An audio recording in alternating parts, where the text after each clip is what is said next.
Hi friends, welcome back to my channel. మీరు కనుక నా ఛానల్ ఫస్ట్ టైం చూస్తున్నారా అయితే సబ్స్క్రైబ్ చేసుకోండి.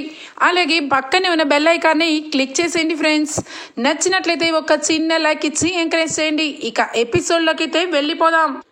ఈ ఎపిసోడ్ స్టార్ట్ అవగానే ఇక దానిలక్ష్మి, ఒరే కళ్యాణ్, నీకు అలాగే అనామికకి పెళ్లి జరిగి ఇంకా పట్టుమని 2 రోజులు కూడా అవ్వలేదు. ఇంతలోనే నీకెందుకురా అడ్డమైన వాళ్ళ గురించి అన్ని మాటలు కూడా శోభనం గదిలో మాట్లాడే అవసరం ఏముంది అని చెప్పి అంటూ ఉంటుంది. అక్కడే ఉన్న కావ్య వెంటనే, చిన్నత్తయ్య, మీరు ఏ మాటన్నా పడతాను కానీ ఇష్టం వచ్చినట్టుగా మరి అడ్డమైన వాళ్ళు అని మాత్రం మాట్లాడకండి.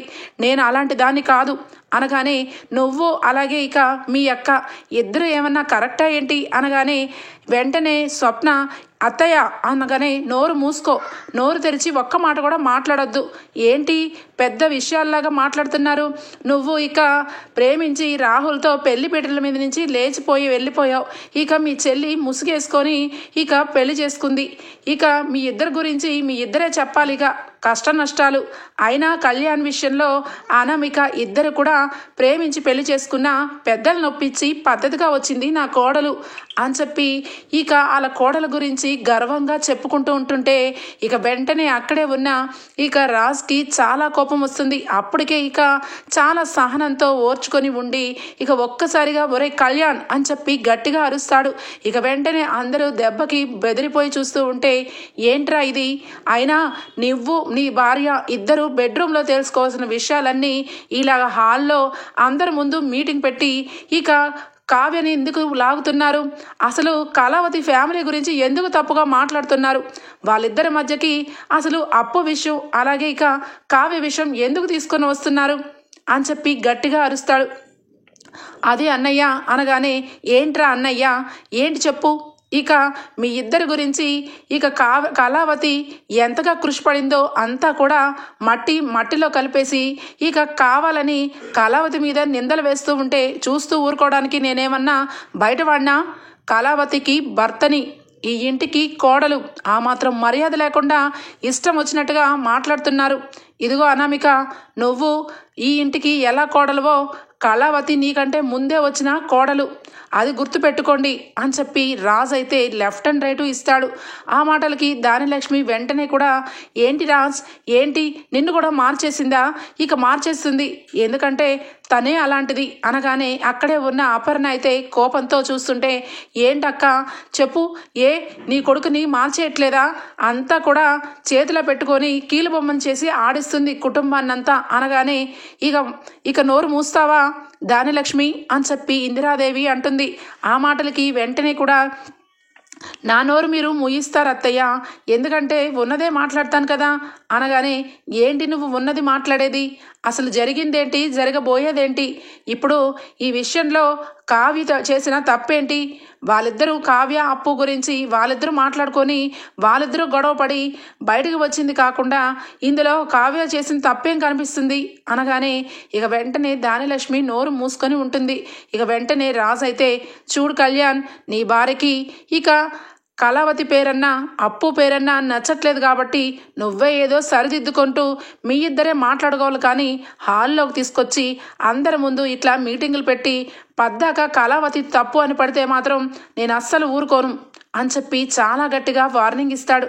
ఇక వార్నింగ్ ఇవ్వడంతో ఇక అక్కడి నుంచి, పద అనామిక పద అని చెప్పి చేయి పట్టుకొని లోపలికి తీసుకొని వెళ్ళిపోతాడు కళ్యాణ్. ఇక కళ్యాణ్ తీసుకొని వెళ్ళిపోగానే అనామిక కూడా వెళ్ళిపోతుంది. ఇక అందరూ కూడా సైలెంట్ అయిపోతారు. ఇక పైకి వెళ్ళిపోయిన అనామికను చూసి, ఇదిగో అనామిక, చెప్పాను కదా మనిద్దరి మధ్యలో ఉండే విషయాలు చిరిగి చాట్ అయిపోయి అందరికీ తెలిసిపోయింది, ఇప్పుడు నీకు కడుపు అంతా నిండిపోయింది కదా అని చెప్పి అంటాడు. ఇక దానికి సీరియస్గా చూస్తూ ఉంటే, ఏది ఏమైనా నిన్న మనిద్దరం ఆ రకంగా ఉండకుండా ఉండాల్సింది, నా విధంగా నీ మనసు హర్ట్ చేసి ఉంటే సారీ అని చెప్పి అంటాడు. ఆ మాటలకి ఇక నార్మల్గానే ఉంటూ ఇక కిందికి వస్తుంది. సరే ఇంకా ఈ బట్టలతో ఏంటి, వెళ్ళి ఫ్రెష్ అప్ అవ్వు అని చెప్పి కళ్యాణ్ అయితే ఏదో రకంగా అనామికని ఓదార్చేస్తాడు. ఇక హాల్లోనే అందరూ కూర్చొని ఉంటే ఇక కావ్య వంటగదిలోకి వెళ్ళి అందరికీ కూడా కాఫీలు తీసుకొని వస్తుంది. వచ్చి అందరికీ కూడా కాఫీలు ఇస్తుంటే ఇక ధాన్యలక్ష్మి మోహం అయితే చాలా సీరియస్గా పక్కకు తిప్పుకొని చూస్తూ ఉంటుంది. ఇక అందరూ కూడా కాఫీలు తాగుతూ ఉంటే ఇంతలో కళ్యాణ్ అలాగే అనామిక ఇద్దరు ఫ్రెష్ అప్ అవుతారు. ఇక అనామిక కూడా మెల్లగా కిందకి వస్తూ ఉంటుంది. కిందకి వచ్చిన అనామిక దగ్గరికి ఇక కావ్య వస్తుంది. కావ్య వచ్చి, చూడు అనామిక, ఇక నీ విషయంలో నేను ఏదో చేసేస్తున్నానని, నీ విషయంలో నేను ఏదో చెడగొట్టేస్తున్నానని నీ మనసులో ఏదో అపోహ ఉంది. నీ అపోహని ఇక అపోహగా ఉంచుకోకుండా మీ ఇద్దరు భార్యాభర్తలు ఇద్దరు కూడా గొడవలు పడుతున్నారు. నా మూలంగా ఇక నా చెల్లెల అప్పు మూలంగా మీరిద్దరు గొడవలు పడటం నాకు ఇష్టం లేదు. మీరిద్దరూ కొత్తగా పెళ్ళైన జంట. మీ ఇద్దరు మనసులు ఒకరికొకరు తెలుసుకొని ఇద్దరు ఎంతో అన్యోన్యంగా ఉండాలి. కానీ మా మాటలు మా విషయాలు మీరు బయటకు తీసుకురావడం నాకు అస్సలు నచ్చట్లేదు. ఇక మీ ఇద్దరు గురించి ఒకరికొకరు మాట్లాడుకోవాలి తప్పించి నా గురించి నా చెల్లి గురించి అసలు మాట్లాడద్దు అని చెప్పి అంటుంది కావ్య. ఇక పైనుంచి కళ్యాణ్ అయితే చూస్తూ ఉంటాడు. ఇక కళ్యాణ్ మనసులో కూడా అనిపిస్తుంది, నిజమే, అనవసరంగా ఇక నేను కావ్య వదిన విషయంలో అందరి ముందు కావ్య వదిన్ని దోషిగా చేస్తుంది అనామిక. ఇక అనామిక దగ్గర ఎప్పుడు కూడా కావ్య వదిన్ని పొగడకూడదు. ఎందుకంటే అనామికకి ఓర్చుకునే బుద్ధి లేదు. ఇక ఎప్పుడు కూడా తన గురించే పొగడాలి. తన మనసులో ఇక ఎప్పుడు కూడా తననే ఇక అన్ని విషయాల్లోనూ పొగుడుతూ పైకెత్తాలి తప్పించి ఇక కావ్య వదిన కానీ అప్పు అంటే కూడా ఇక అనామికకి ఇష్టం లేదు అని చెప్పి మనసులో అయితే ఇక అలానే ఆలోచిస్తూ ఉంటాడు. ఇక వెంటనే కూడా రాజ్ అయితే చెప్తాడు, చూడండి, ఇక అందరికీ ఒకేసారి చెప్తున్నాను, ఇక ఈ ఇంట్లో ఏ విషయం జరిగినా కూడా కనీసం తప్పు ఎవరిది ఒప్పు ఎవరిది అని పక్కన పెట్టేస్తే ప్రతి విషయంలోనూ నా భార్య కళావతిని మాత్రం చాలా నిందిస్తున్నారు. అది కరెక్ట్ కాదు. ఇక నుంచైనా మారుతారని అనుకుంటున్నాను. ఎవరి పర్సనల్స్ వాళ్ళవి, ఎవరి మాటలు వాళ్ళవి. అంతేగాని నా భార్యను తీసుకొని వచ్చి అందరి ముందు కావాలని తప్పు చేసిందని, తన చెయ్యి మంచిది కదని, తన చెయ్యి వేసిన చోట అశుభమని ఇలాంటి మాటలైతే అస్సలు మాట్లాడద్దు.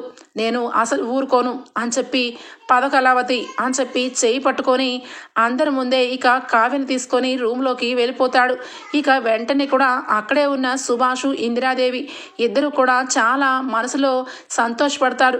ఇక వెంటనే ఇందిరాదేవి, సబాష్ నాకు మనవడంటే అంతే, నా మనవడు ఎప్పుడు కూడా రైట్ వైపే ఉంటాడు, ఇక రాంగ్ వైపు అస్సలు ఉండడు. నా మనవడా మజాకా, మంచిగా ఆలోచన గుణం ఉంది నా మనవడికి అని చెప్పి ఇక వెంటనే కూడా నవ్వుకుంటూ ఇక కాఫీని అక్కడ పెట్టేసి అక్కడి నుంచి వెళ్ళిపోతుంది.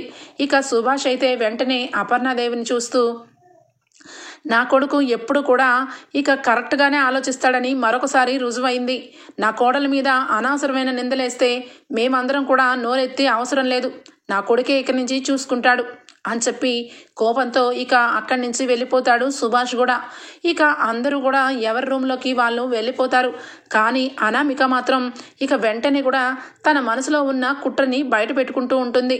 ఇక పక్కకి వచ్చి అనుకున్నదంతా కూడా సక్సెస్ఫుల్గా అయ్యింది.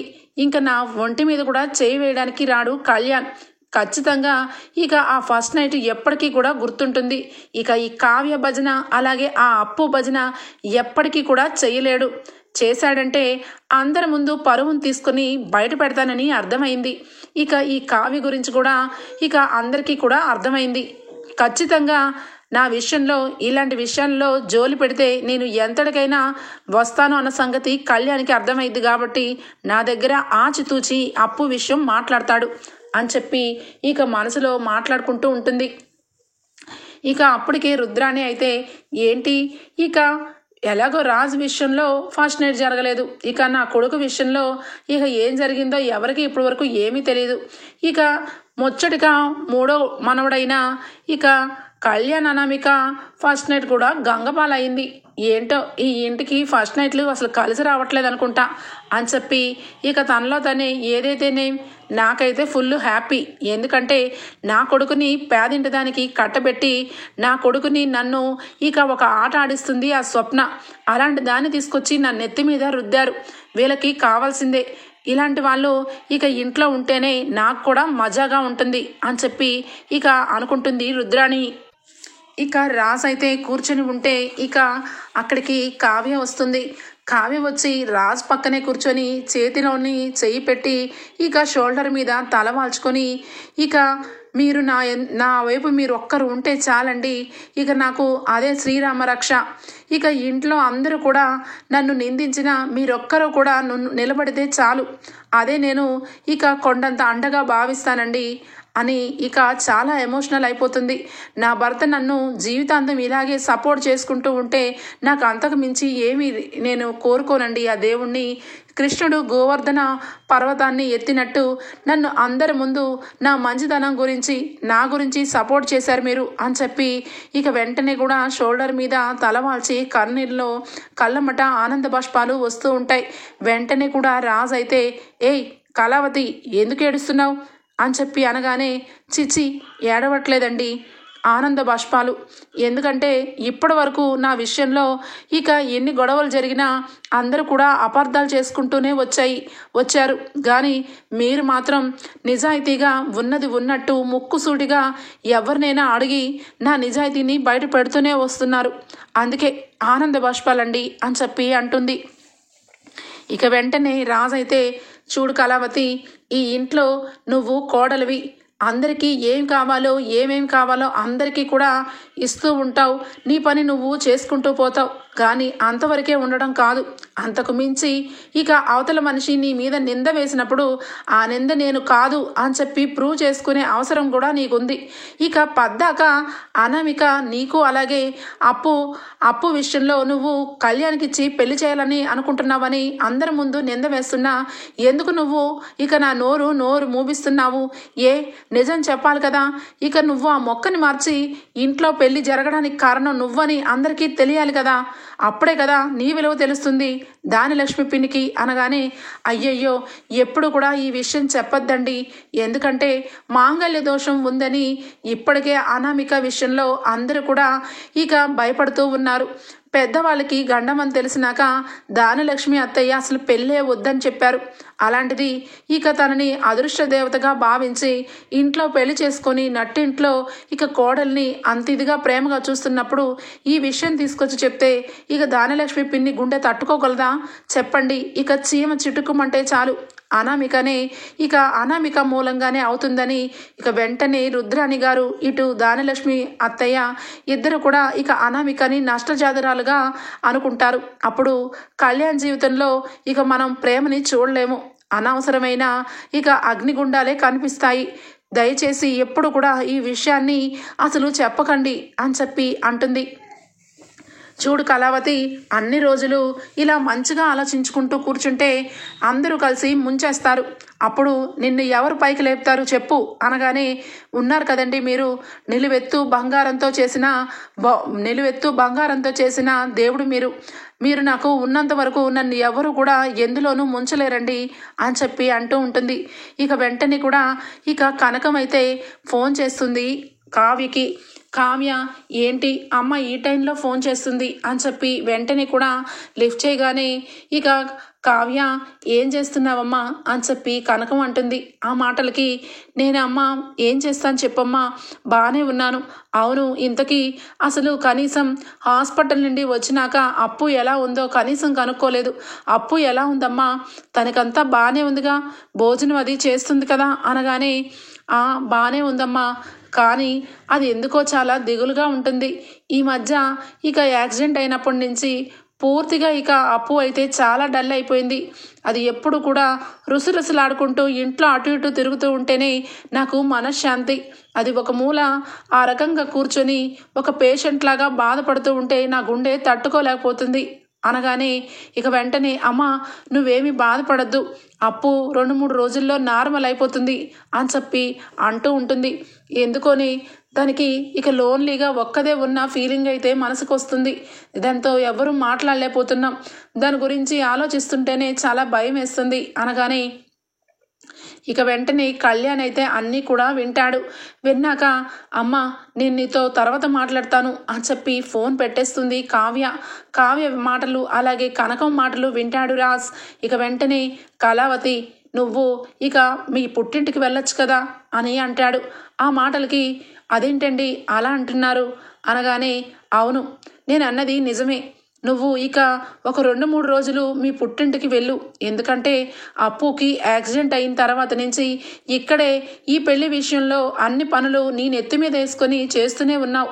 కానీ ఎవరు కూడా నిన్ను మెచ్చుకుంది కాకుండా అందరూ చేసిన తప్పుల్ని నీ మీద రుద్దుతున్నారు. అప్పు కూడా ఒక్కదే ఒంటరిగా లోన్లీగా ఫీల్ అవుతుందని మీ అమ్మగారు అంత ఇదిగా బాధపడుతున్నప్పుడు నువ్వు వెళ్ళి అప్పుని ఇక మనసుని మార్చి తన మనసులో ఆనందాన్ని కలగజేయాల్సిన బాధ్యత నీకు లేదా? ఒక అక్కగా ఎప్పుడు కూడా ఈ ఇంటి కోడలుగా సేవలు చేయడమేనా అని చెప్పి రాజ్ అంటాడు. రాజ్ అలా మాట్లాడుతుంటే మనసులో చాలా సంతోషంగా అనిపిస్తుంది కావ్యకి. అది కాదండి, నేను వెళ్ళిపోతే ఇంట్లో పనులు అనగానే ఇంట్లో పనులు ఎవరి పనులు వాళ్ళు చేసుకుంటారు. ఇక నువ్వు చేసిన పనులన్నీ ఇక్కడ ఆపి వెళ్ళి మీ ఇంటికి వెళ్ళి 2 రోజులు మీ అమ్మ వాళ్ళతో అలాగే అప్పుతో సరదాగా ఉండు చాలు అని చెప్పి అంటాడు. ఆ మాటలకి ఇక వెంటనే కావ్య చాలా ఆనందపడుతుంది. నా గురించి నా కుటుంబం గురించి ఈయన ఎప్పుడూ ఆలోచిస్తూనే ఉంటారు అని చెప్పి ఇక ఉన్న పలంగా నేను వెళ్తానంటే ఇంట్లో వాళ్ళు ఒప్పుకుంటారా అనగానే అందరినీ ఒప్పించే బాధ్యత నాది. అయినా నేను నిన్ను పెళ్లి చేసుకున్నాను కానీ అందరినీ కాదు కదా, నువ్వు అందరినీ కాదు కదా, అయినా ఎందుకు భయపడుతున్నావు? ఎప్పుడు కూడా ధైర్యంగానే చెప్తావు కదా నా పుట్టింటికి వెళ్తున్నానని. అలాగే చెప్పుకొని వెళ్ళు, తప్పేమీ లేదు అని చెప్పి అంటాడు. ఇక వెంటనే కూడా ఇక బట్టల్ని సర్దుకుంటూ ఉంటుంది కావ్య. ఇక వెంటనే అక్కడే ఉన్న ఇక బట్టలు సర్దుకుంటూ ఉండడం గమనిస్తుంది ఇక రుద్రాణి. ఏంటి ఇద్దరు కూడా ఇక ఏదో మంచిగా మాట్లాడుకుంటున్నారు అని చెప్పి కావ్య ఏంటి బట్టలు సర్దుకుంటుంది అంటే పుట్టింటికి వెళ్తుందన్నమాట. పుట్టింటికి రాజ్ పంపించేస్తే ఇక్కడ కావ్య మీద ఏ రకంగా నిందలు వేస్తుంది అనామిక, అసలు ఏ రకంగా జరుగుతుంది? ఇక పుట్టింటికి వెళ్ళిపోయి హ్యాపీగా అక్కడ ఉంటుంది. ఇక్కడ ఈ అనామిక కళ్యాణ్ కూడా ఇక కావ్య లేదు కాబట్టి ఇక ఏ విధంగా కూడా అనడానికి ఉండదు కాబట్టి వీరిద్దరు కూడా ఇక్కడ ఒకటైపోతారు. ఎటొచ్చి నేను మాత్రం ఈ స్వప్నంతో గొడ్డు చాకరీ చేస్తూ ఉండాలా? కుదరదు. ఏదో రకంగా ఈ కావ్యని ఇక్కడి నుంచి వెళ్లకుండా చెయ్యాలి అని చెప్పి వెంటనే కూడా ఇక ఈ విషయాన్ని తీసుకొచ్చి అపర్ణ వదిన ఎక్కడుంది అని చెప్పి ఇక వెంటనే వదిన వదిన అని చెప్పి వస్తుంది. ఏంటి ఏమైంది, ఏం కొంప మునిగిపోయింది అంతా అరుస్తున్నావు రుద్రాని అనగానే కొంపలు మునిగిపోతున్నాయంటే ఎవ్వరు కూడా నా మాట వినరు కదా, కానీ చెప్పాల్సిన బాధ్యత ఉంది కాబట్టి చెప్తున్నాను అని చెప్పి అనగానే ఈ డొంక తిరగడంతా ఎందుకు, ఉన్న విషయం చెప్పు, ఎవరి కొంప మునిగిపోతుంది అనగానే నీ అని ఆపేసి ఏంటి వదిన అలా మాట్లాడతావు, నేను ఎప్పుడు కూడా నీ వైపే, నువ్వు ఇక ఈ ఇంట్లో ఒక ఇక విగ్రహం లాంటి దానివి అయిపోతావేమోనని భయం వేస్తుంది. ఎందుకంటే ఇక విగ్రహానికి పూజిస్తారు తప్పించి ఇక విగ్రహంతో మాట్లాడే పని కానీ చెప్పే పని కానీ ఏమీ ఉండదు. టయానికి నైవేద్యం హారతులు ఇస్తారు తప్ప ఇక ఎక్కడికి కూడా ఏ విషయాలు చెప్పరు. అలాగే నీ పరిస్థితి ఉంది అనగానే రుద్రాణి ఏం మాట్లాడుతున్నావు, నీకు ఎన్నిసార్లు చెప్పాలి, ముక్కుసూటిగా మాట్లాడితే చెప్పు, లేదంటే ఇక్కడి నుంచి బయలుదేరి వెళ్ళు, ఉన్న తలనొప్పులే చాలా ఎక్కువగా ఉన్నాయి, నీ ప్రాస అర్థం చేసుకొని నీకు సమాధానం చెప్పాల్సిన సమయం నాకు లేదు అనగానే అయ్యో వదిన, నువ్వు ఇక కావ్యని అలాగే రాజ్ని అన్ని విషయాల్లోనూ నా కొడుకు కోడలు ఉంటేనే పూజ జరగాలి, నా కొడుకు కోడలికి విలువ ఇవ్వండి అని నువ్వు పట్టుకొని ఇక వాళ్ళిద్దరిని ఎంతగానో అనుకుంటావు. కానీ నీ కొడుకు నీ పుత్రరత్న నీ మాటలు ఎప్పుడో దాటిపోయాడని అందరికీ అర్థమైంది. ఇకపోతే కావ్య బట్టలు సర్దుకుంటుంది, తన పుట్టింటికి వెళ్ళడానికి హ్యాపీగా 2 రోజులు ఉండి వస్తుంది. ఎందుకంటే తనని ఆపేవాడు ఎవరున్నారు చెప్పు అని అనగానే ఏంటి కావ్య పుట్టింటికి వెళ్తుందా, అదేంటి నాకు తెలియదు కదా, నీకెలా తెలుసు అనగానే అదే మరి విగ్రహంతో పోల్చింది ఎందుకు వదినా, నాకు తెలుసు నీకు తెలియదు అంటే ఇక్కడే అర్థం చేసుకో, తను ఎంతవరకు నీకు అత్తగా విలువ ఇస్తుందో. నా కోడలంటే నాకు ఎప్పుడో విలువ ఇవ్వడం మానేసింది, ఇక నీ కోడలు కూడా నీ పరిస్థితి ఈ రకంగా చేస్తుందని చెప్పడానికి వచ్చాను అని చెప్పి ఇక అగ్గిపుల్ల గీసేసి వెళ్ళిపోతుంది. ఇక వెంటనే అక్కడికి ఇక స్పీడ్గా వస్తుంది ఇక అపర్ణ హాల్లో కూర్చొని ఉంటే ఇక ఇంతలో కావ్య మెల్లగా వస్తుంది కిందకి వచ్చి అత్తయ్య గారు అని చెప్పి అనగానే ఏంటో చెప్పు అని చెప్పి సీరియస్గా అనగానే అది నేను ఒక 2 రోజులు మా పుట్టింటికి వెళ్ళాలనుకుంటున్నాను అనగానే అక్కడే ఉన్న దానిలక్ష్మి ఇక వెంటనే కూడా ఏంటి ఇది ఒక కొత్త డ్రామా మొదలు పెట్టావా, పుట్టింటికి వెళ్ళడం ఏంటి, అక్కడికి ఇక్కడికి ఖచ్చితంగా రాకపోకలు ఉండకూడదు, ఇక ఎట్టి పరిస్థితుల్లోనూ మీ పుట్టింటికి వెళ్ళకూడదు అని చెప్పినా కూడా మీ పుట్టింటికి వెళ్ళడం ఏంటి అని చెప్పి ధాన్యలక్ష్మి వెంటనే కూడా ఇక అందుకుంటుంది. ఇక వెంటనే అక్కడే ఉన్న ఇందిరాదేవి, ధాన్యలక్ష్మి ఏం మాట్లాడుతున్నావు? నీ కోడల విషయంలో నువ్వు ఎన్ని మాటలు మాట్లాడినా ఎవ్వరూ అడ్డు చెప్పరు. ఆ అపర్ణ కోడల విషయంలో నువ్వెందుకు జోక్యం చేసుకుంటున్నావు? తన ఇష్టం, తన పర్మిషన్ అడగడానికే తను వచ్చింది. పుట్టింటికి తను వెళ్తుందంటే నీకేంటి బాధ? నీ కొడుకు కోడల విషయంలో ఏమైనా తప్పు జరిగినా ఒప్పు జరిగినా మాట్లాడే హక్కు నీకుంటుంది. ఇక అపర్ణ కోడల విషయంలో నువ్వు మాట్లాడడానికి లేదు. ఏ అపర్ణకు నోరు లేదా, మాట్లాడలేదా అని చెప్పి ఇందిరాదేవి అంటుంది. ఇక ఆ మాటలకి వెంటనే కూడా అపర్ణ, ఏంటి పుట్టింటికి వెళ్ళాల్సిన అవసరం ఏంటి? ఇంకా ఇక్కడ బోల్డ్ పనులున్నాయి, ఇవన్నీ వదులుకొని పుట్టింటికి వెళ్ళి 2-3 రోజులు ఉండడం ఏంటి అని చెప్పి అంటుంది. ఇక వెంటనే అక్కడికి రాజు వస్తాడు. మమ్మీ అనగానే, నువ్వు ఊరుకో రాజ్, నేను మాట్లాడేది కావ్యతో. కావ్య నాతో మాట్లాడుతున్నప్పుడు నువ్వెందుకు మధ్యలో వస్తావు అనగానే, అది మమ్మీ కావ్య చెప్పే విషయమే నేను చెప్పాలనుకుంటున్నాను అందుకే అనగానే, ఏంట్రా రాజ్, ఏంటి చెప్పు, ఇప్పుడు నీ ప్రాబ్లం ఏంటి? కావ్యకి మాట్లాడడం రాదా? ఏ చెప్పు, నువ్వెందుకు మాట్లాడడం అనగానే, సరే చెప్పు కళావతి, పుట్టింటికి ఎందుకు వెళ్తున్నావో చెప్పు. ఇంట్లో అప్పుకి యాక్సిడెంట్ జరిగింది. యాక్సిడెంట్ వల్ల తను ఒంటరిగా ఫీల్ అవుతుంది.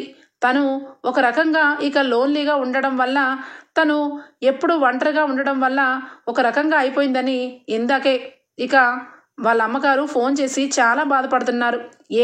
ఒక తల్లి ఆ విధంగా బాధపడుతుంటే కూతుర్ని తల్లి దగ్గరికి పంపించడం అనే విషయం కూడా తప్ప మమ్మీ? చెప్పు, ఇవన్నీ నువ్వు నేర్పినవే కదా.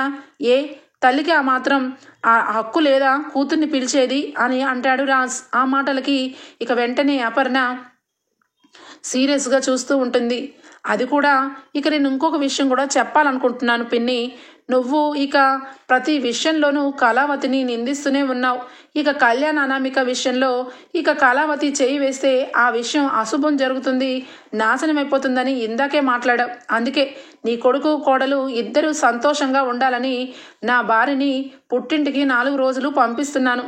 తను అక్కడ ఉంటుంది, ఇక్కడ వీళ్ళు కూడా సంతోషంగా ఉంటారు. అప్పుడు నీ మనసు కూడా చాలా సంతోషంగా ఉంటుంది. అప్పుడు ఎవరిని నిందించిన అవసరమే లేదు కదా అనగానే ఇక అపర్ణ అయితే వెంటనే కూడా మనసులో ఏదైతేనేమి ఇక రాజంతల రాజే పుట్టింటికి పంపిస్తున్నాడు. ఇక ఆ పుట్టింటికే వెళ్ళిన మనిషి తిరిగి రాకుండా అక్కడే ఉండిపోతే బాగుంటుంది అని చెప్పి మనసులో అనుకొని, ఏమో నీ ఇష్టం, 3 రోజులనే కాబట్టి ఊరుకుంటున్నాను అని చెప్పి ఇక అక్కడి నుంచి వెళ్ళిపోతుంది. ఇక వెంటనే రుద్రాణి అయితే ఇదేంటిది, ఇక అగ్గిపుల్ల గీసి బగ్గుమని అనుకుంటుందంటే ఇక వెంటనే తుస్సుమని అయిపోయింది. ఏంటి ఎంత సింపుల్గా తేల్చేసింది వదిన అంటే, కొంపతీసి ఈవిడ గారు కూడా మెల్లగా ఈ కావ్య పార్టీలో జాయిన్ అయిపోతున్నట్టుంది అని చెప్పి అనుకుంటూ ఉంటుంది. ఇక కావ్య అయితే, అమ్మమ్మ గారు ఇక నేను అమ్మ వాళ్ళ ఇంటికి వెళ్ళొస్తాను అని చెప్పి అనడంతో ఇక ధాన్యలక్ష్మి అత్తయ్య అనగానే మొహం అయితే తిప్పుకొని వెళ్ళిపోతుంది.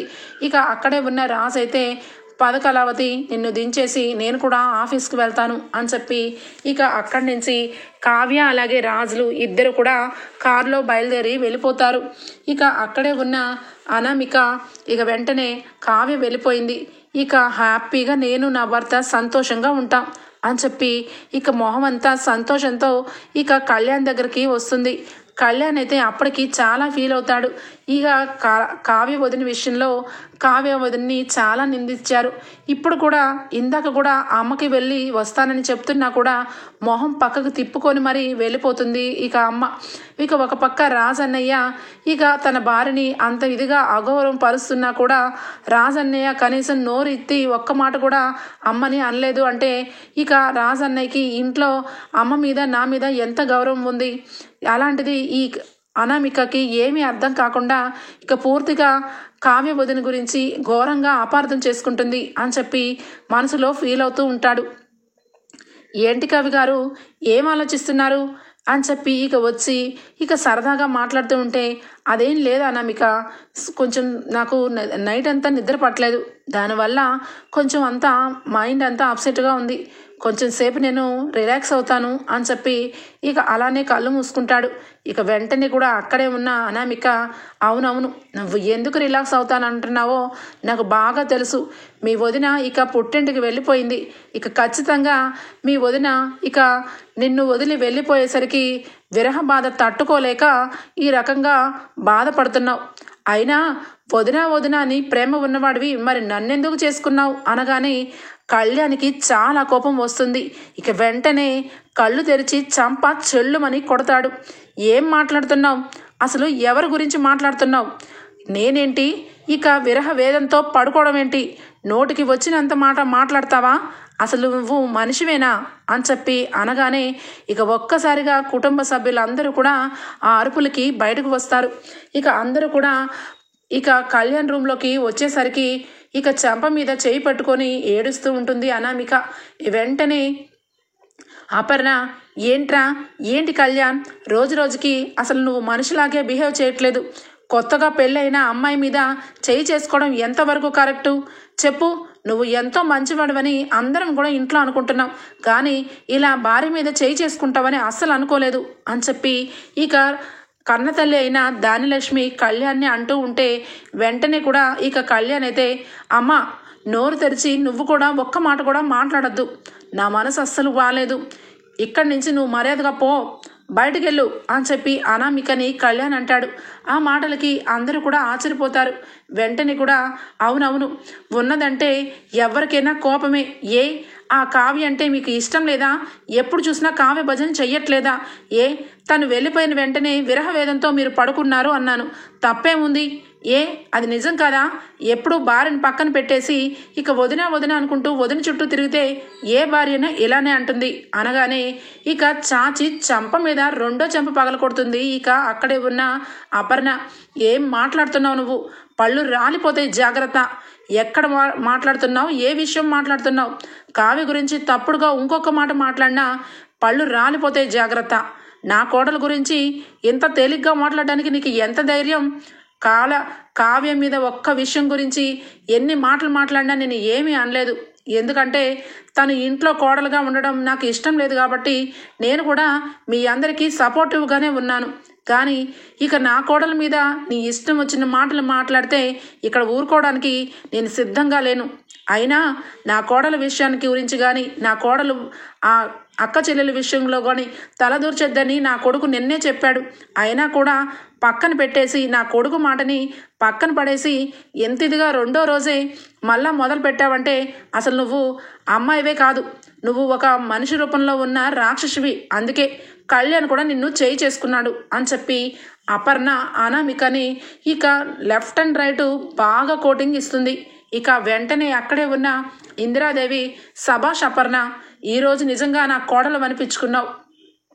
ఎందుకంటే ఇక బుద్ధి లేకుండా ఇక కనీసం ఇంగితం లేకుండా నోటికి వచ్చినట్టుగా మాట్లాడుతూ ఉంటే బుద్ధి చెప్పాల్సిన పోయి నిటారుగా కొయ్యలాగా మారిపోయావు.